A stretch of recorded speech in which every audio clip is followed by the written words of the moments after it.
Le grand direct de l'actu sur Europe 1. Thomas Joubert. L'association de défense des animaux L214 a décidé de dénoncer les conditions d'élevage des couvoirs à canards destinés à la production de foie gras en France, avec une méthode choc diffusée des images et des vidéos sur Internet.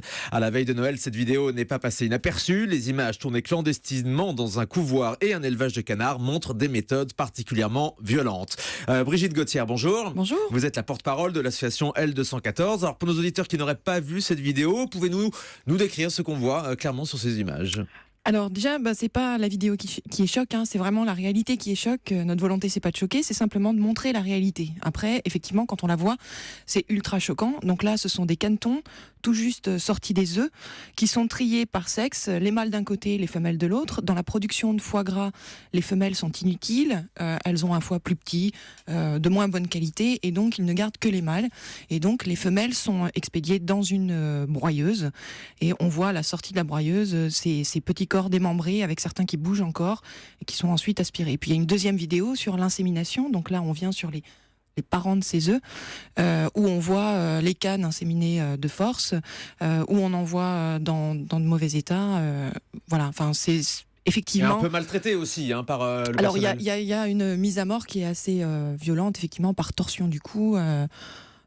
Qui apparaît dans cette vidéo. Mais pour qu'on comprenne bien, c'est la généralité, ces méthodes de production de foie gras, ou alors là vous avez choisi un couvoir un petit peu extrême? Non, c'est la généralité. Les femelles, ils savent pas quoi en faire. Alors là, on nous dit il y a des filières à l'export, etc. Ça représente très peu de canettes qui sont envoyées à l'export en tant que canettes à rôtir. Bon, après, on peut se poser la question à quoi ils vont être mieux destinés. Mais la majorité va à la broyeuse ou gazée. Enfin, il y a deux méthodes pour les mettre à mort. Et donc, c'est la majorité. Et ça fait des années qu'on dénonce la production de foie gras. À chaque fois, on essaye d'enfumer un peu le consommateur en lui disant non, c'est une exception, ça se passe pas comme ça.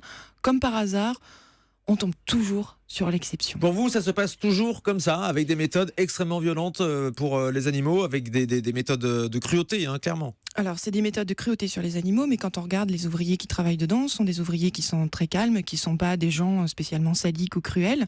C'est vraiment inhérent à la production de foie gras. Pareil, quand on voit les images de gavage avec cet embuc qui s'enfonce dans l'œsophage de l'animal, on a un mode de production ici qui est ultra violent. On cherche à développer une stéatose hépatique, une maladie chez le canard pour pouvoir manger son foie qui aura pris 10 fois sa taille normale s'il n'est pas mort en cours de gavage. Donc c'est inhérent vraiment à la production de foie gras, cette violence. Alors, on a des campagnes de pub absolument, on en a entendu une il y a un instant. Oui, il y en a sur cette antenne, bien sûr. Il y a beaucoup de publicité pour le foie gras, surtout au moment des fêtes, pour essayer de nous faire croire que c'est un incontournable. C'est absolument pas un incontournable. On n'est pas devant une nécessité nutritionnelle. Oui, mais c'est quand même un incontournable. Il y a eu un sondage là du CIFOG qui dit 97% des personnes sondées estiment que le foie gras fait partie du patrimoine gastronomique français. Ça, vous pouvez pas le nier. Alors, qu'il fasse partie du patrimoine, on se demande bien pourquoi, parce que ça fait pas si longtemps que le foie gras, pourquoi pas le jambon. Il y a plein d'autres produits qui sont mangés depuis bien plus longtemps que du foie gras. Mais même être nommé patrimoine, être dans la tradition, je sais pas quoi, c'est pas une justification. Alors, attendez, 80% des Français interrogés ne conçoivent pas Noël sans foie gras. C'est quelque chose qui est en train de changer, parce qu'il me semble que les années précédentes, tout était beaucoup plus grand. Et puis nous, on a fait effectuer aussi un sondage par un institut de sondage, et on a 51% des Français quand même qui se prononcent pour l'interdiction du gavage, par exemple, parce que en fait, on est devant un paradoxe un petit peu, un paradoxe où on ne veut pas faire de mal aux animaux, et en même temps, par nos modes de consommation, en fait, on induit une très grande souffrance sur les animaux. Vraiment, on est devant un paradoxe, et puis on a effectivement toute cette propagande, toutes ces campagnes de pub qui essayent de nous faire oublier de quelle façon sont produits les aliments qu'on mange. En particulier, tous les produits d'origine animale, on essaye de nous faire oublier tous les étapes absolument terribles qui se passent pour les animaux, notamment les mises à mort. Quand on a montré les images des l'abattoir d'Alès, ouais. Ce qui a choqué, c'est pas le fait qu'il y ait des infractions à la réglementation, c'est vraiment de voir ces animaux qui sont mis à mort dans des conditions terribles. C'est pas inhérent justement à la consommation de viande et à la consommation animale? Alors, c'est inhérent, et justement, on a à se poser cette question aujourd'hui. On est justement au moment de Noël, à un moment d'ouverture, de chaleur, etc. Et pour faire la fête, on est obligé d'avoir des animaux qu'on a torturés sur nos tables. Enfin, on peut quand même se poser Vous, des à titre questions. personnel, quel est votre choix? Vous ne mangez pas de foie gras? Non, je mange pas de foie gras. J'aurais même un repas entièrement vegan de façon à... Végétarien donc.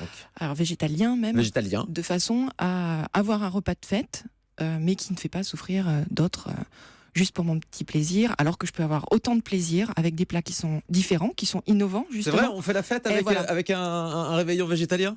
Ah bah bien sûr, non mais c'est des bons vivants les végétaliens. Ouais.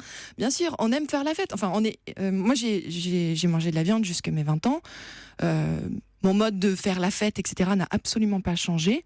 Je fais toujours pareil. Je n'ai rien changé, mais en fait j'ai tout changé effectivement par mes choix. C'est un choix que tout le monde peut faire un jour, toujours, d'arrêter de mettre des animaux au centre de la table pour les manger. Donc on essaye d'en faire une montagne en France en disant non, mais nous, pays de la gastronomie, machin. Mais justement, pays de la gastronomie, allons-y, lançons-nous, essayons de faire une gastronomie qui soit respectueuse des animaux.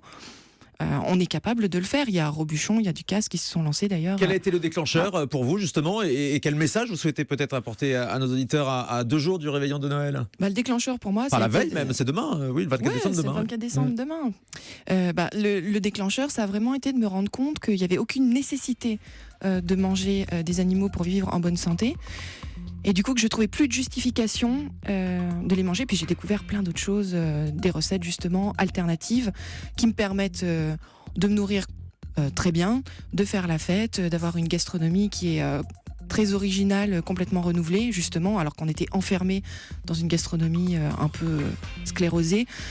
Voilà, en fait, c'est une libération de manger autrement. Et pour conclure, pour vous, la fabrication de foie gras, ça se fait forcément par de la torture et de la cruauté animale. Il n'y a pas des, je sais pas, des petits producteurs qui font ça dans les règles de l'art. Non, l'objectif de la production de foie gras, c'est de déclencher une stéatose hépatique, une maladie chez le canard. Ouais, ça, on l'a bien compris. De toute façon, ça Donc peut le pas se gavage, faire, pour vous, c'est la cruauté quoi qu'il c'est arrive. de la cruauté quoi qu'il arrive. Donc pas de foie gras sur votre table à Noël, ça on l'a bien compris. Ouais. Merci beaucoup d'avoir été avec nous, Brigitte Gauthier. Je rappelle que vous êtes la porte-parole de l'association L214.